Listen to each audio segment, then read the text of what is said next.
कई जगह मानसून की मार पड़ी है, जबरदस्त बर्बादी की तस्वीरें वहां से सामने आई। ऐसे में केंद्र सरकार ने दोनों राज्यों की मदद की है। दरअसल 3100 करोड़ रुपए जो है मदद के तौर पर दोनों राज्यों को दिए गए हैं, लेकिन अब इस पर भी सियासत शुरू हो चुकी है। एक रिपोर्ट देखिए। पंजाब में सैलाब पर सियासत शुरू हो चुकी है। पीएम मोदी के हवाई सर्वेक्षण, बाढ़ पीड़ितों से मुलाकात और 1600 करोड़ रुपए की राहत कांग्रेस और आम आदमी पार्टी को ऊंट के मुंह में जीरे के समान लग रही है। 1600 करोड़ रुपए का ये तो वो बात हुई कि ऊंट के मुंह में जीरा। तबाही होगी, 4.5 लाख एकड़ चली गई हमारी जमीन, 2.5 लाख से ऊपर हमारे पशु प्रभावित हुए, कमरे गिर गए, घर गिर गए, लोग मर गए, घरों में पानी चला गया, बहुत भारी नुकसान हुआ है। अभी सिल्ट चली गई खेतों के अंदर, तो 1600 करोड़ से कुछ नहीं होगा। पंजाब के 23 जिले बाढ़ से प्रभावित हैं। अब तक 50 से ज्यादा लोगों की जान जा चुकी है। पीएम मोदी ने मृतकों के परिजनों को 2-2 लाख और घायलों को 50-50 हजार रुपए देने का ऐलान भी किया। पीएम ने गुरदासपुर में किसानों से मिलकर उनका हाल जाना और सैलाब के संकट में लोगों का रेस्क्यू कर रही एनडीआरएफ और एसडीआरएफ की टीम से भी मुलाकात की। पंजाब के साथ ही पीएम मोदी ने हिमाचल प्रदेश का भी दौरा किया। यहाँ मोदी ने बाढ़ में अपने माता पिता और दादी को खो चुकी 1 साल की नितिका की हिम्मत बढ़ाई। पंजाब की तरह हिमाचल में भी बाढ़ पर पॉलिटिक्स हो रही है।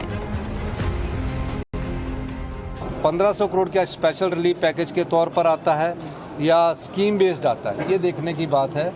और निश्चित रूप से हमारा ये मानना है कि जब उन्होंने पूरे हालात को देखा, वो हिमाचल प्रदेश में पहले भी यहाँ भारतीय जनता पार्टी के इंचार्ज के रूप में कार्य कर चुके हैं, उन्होंने पूरा हिंदुस्तान को देखा है। नरेंद्र मोदी जी का दिल की गहराइयों से धन्यवाद करता हूँ। इस आपदा में बहुत बड़ी मदद हिमाचल प्रदेश को वो करके गए हैं। जहाँ आपदा प्रभावित लोगों से भी मिले हैं, वहाँ उन्होंने 1500 करोड़ रुपए हिमाचल प्रदेश को देने की घोषणा की है।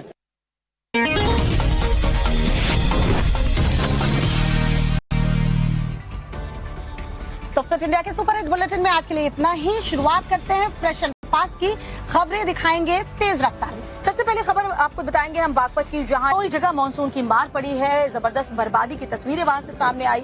ऐसे में केंद्र सरकार ने दोनों राज्यों की मदद की है। दरअसल 3100 करोड़ रुपए जो है मदद के तौर पर दोनों राज्यों को दिए गए हैं, लेकिन अब इस पर भी सियासत शुरू हो चुकी है। एक रिपोर्ट देखिए। पंजाब में सैलाब पर सियासत शुरू हो चुकी है। पीएम मोदी के हवाई सर्वेक्षण, बाढ़ पीड़ितों से मुलाकात और 1600 करोड़ रुपए की राहत कांग्रेस और आम आदमी पार्टी को ऊंट के मुंह में जीरे के समान लग रही है। 1600 करोड़ रुपए का ये तो वो बात हुई कि ऊंट के मुंह में जीरा।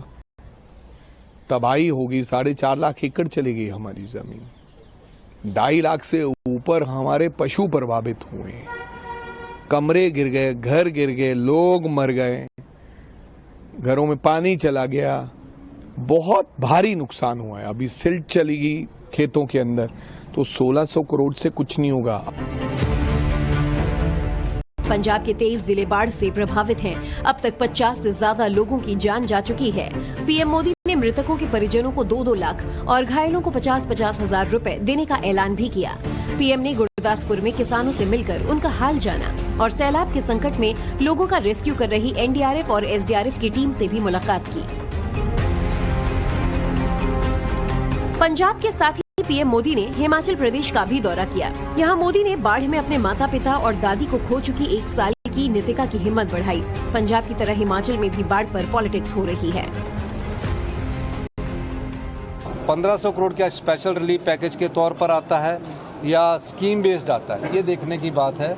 और निश्चित रूप से हमारा ये मानना है कि जब उन्होंने पूरे हालात को देखा, वो हिमाचल प्रदेश में पहले भी यहाँ भारतीय जनता पार्टी के इंचार्ज के रूप में कार्य कर चुके हैं, उन्होंने पूरा हिंदुस्तान को देखा है। नरेंद्र मोदी जी का दिल की गहराइयों से धन्यवाद करता हूँ। इस आपदा में बहुत बड़ी मदद हिमाचल प्रदेश को वो करके गए हैं। जहाँ आपदा प्रभावित लोगों से भी मिले हैं, वहाँ उन्होंने 1500 करोड़ रुपए हिमाचल प्रदेश को देने की घोषणा की है।